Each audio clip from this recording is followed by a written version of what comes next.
Assalamualaikum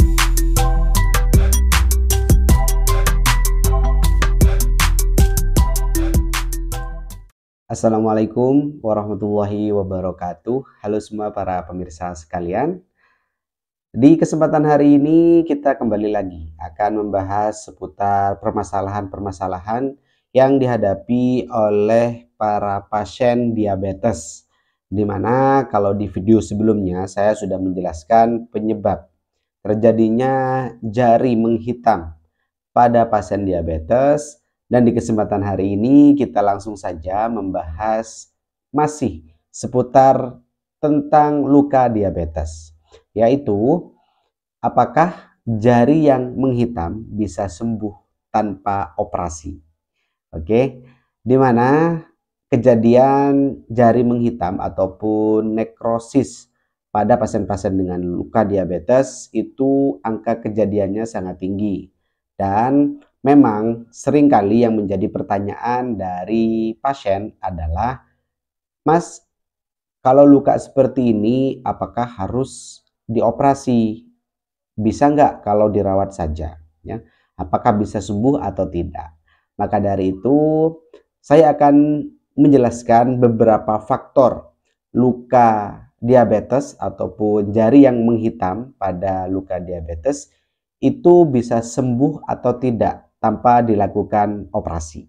Oke, jadi saya sudah mencatat poin-poinnya di sini. Ada apa aja yang perlu kita perhatikan?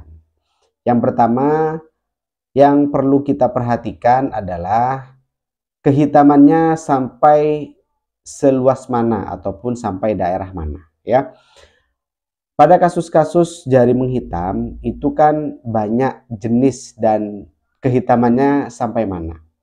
Ada yang hanya di ujung jari saja, ya, sampai di tengah persendian ini. Ada yang sampai di pangkal jari, ya. Ada yang kehitamannya itu sampai ke bawah kaki, ya, di mana terjadi penyebaran nekrosis. Nah, hal itu nantinya yang akan menentukan kita harus melakukan operasi atau bisa kita rawat secara mandiri kepada praktisi ataupun perawat luka, ya, yang akhirnya apa? Yang akhirnya nanti itu akan dirawat tanpa dioperasi, ya. Hal tersebut memang akan menentukan langkah-langkah perawatan berikutnya. Nah, kalau kehitamannya itu sampai meluas, ya, dan saran saya memang harus dikonsultasikan ke dokter bedah.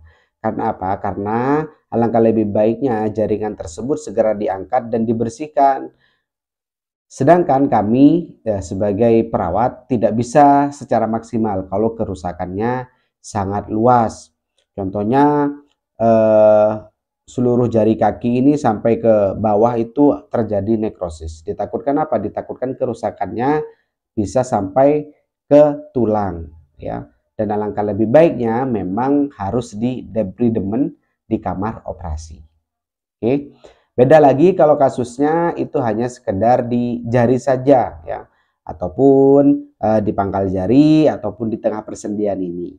Nah, sepengalaman saya apabila kasusnya seperti itu, kita masih bisa untuk merawat dan untuk membuang nekrosisnya, ya, jari yang menghitam tadi, dan nantinya kita rawat sebaik mungkin agar nantinya bisa sembuh. Oke, itu dia faktor yang pertama. Selanjutnya adalah hasil yang bagus pasca operasi, ya.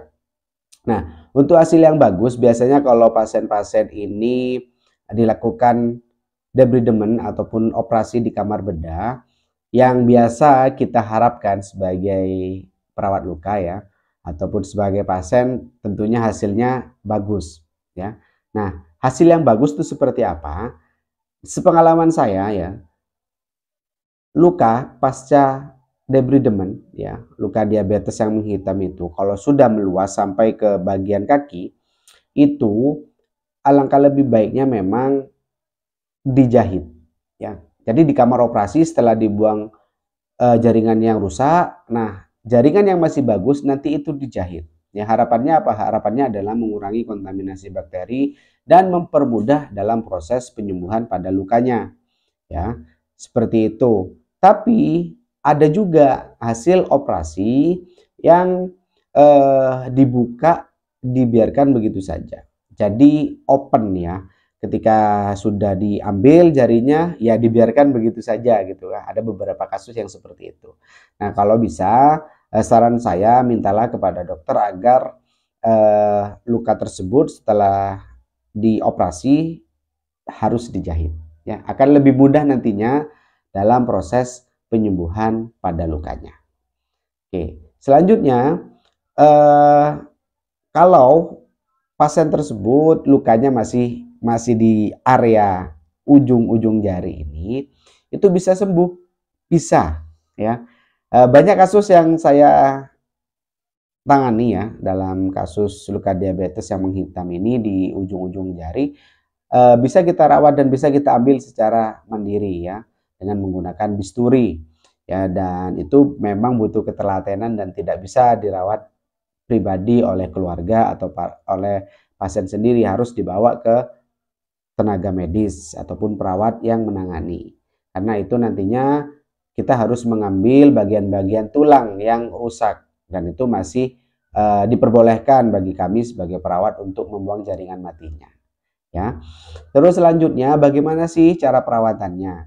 Untuk cara perawatan dalam proses perawatan luka sebenarnya cara perawatan ini hampir semua kasus sama ya dalam mencuci lukanya, membuang jaringan matinya, dan juga nanti menutupnya dengan topikal ataupun dressing yang tepat. Hanya saja memang PR-nya kan kita menemukan warna dasar luka yang hitam, yang nekrosis 100%. Yang biasanya nekrosis ini cenderung kering ya, dan juga keras. Nah, ketika kondisi keras, kering ya, dan biasanya hitamnya itu sangat kaku sekali, itu biasanya kita lunakkan terlebih dahulu. Tetap ya bagaimana konsep membuang jaringan mati, karena di tim manajemen ada yang namanya tisu manajemen ya, bagaimana kita sesegera mungkin untuk mengangkat jaringan mati apabila kita menemukan warna dasar yang hitam ataupun jaringan yang berwarna hitam. Nah, caranya bagaimana sih untuk melunakkan? Nah, untuk melunakkannya tetap kita harus menciptakan lingkungan yang lembab di ujung jari ini agar nantinya ketika dia sudah lembab, ya sudah basah, harapannya adalah jaringan yang berwarna hitam ini dapat lunak dan dapat kita ambil dengan mudah dalam proses perawatan lukanya. Oke, Mas, nanti ketika setelah dipotong bukannya kelihatan tulangnya. Nah, itu untuk tulang ya biasanya kita memang melihat apakah tulang itu masih bagus atau jelek. Tanda-tandanya kalau tulang itu masih bagus biasanya masih bisa ditumbuhi ya oleh daging. Jadi tulang tersebut nanti ditumbuhi ataupun ditutup oleh daging ya. Ada beberapa kasus yang saya tangani sembuh dan hasilnya baik ya.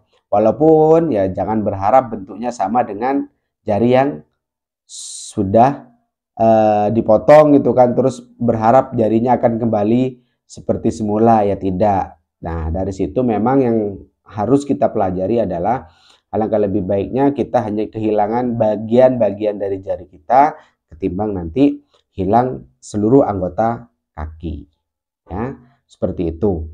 Nah, hal tersebut memang harus kita terima ya sebagai pasien, sebagai perawat juga harus menjelaskan dengan baik agar nantinya tidak ada miskomunikasi saat proses perawatan ya. Tiba-tiba perawatnya motong begitu saja tapi pasiennya tidak diberikan informasi yang baik. Nah, ditakutkan dikiranya nanti adalah malpraktek ya, padahal tindakan tersebut sudah baik dan tepat. Oke. Sekian dari saya, itu yang ingin saya luruskan dan saya jawab kepada para pemirsa sekalian. Terima kasih sudah menonton video ini dan jangan lupa tonton video-video yang lainnya. Saya Muhammad Subromulis pamit undur diri, sampai jumpa di video berikutnya. Saya akhiri, wassalamualaikum warahmatullahi wabarakatuh.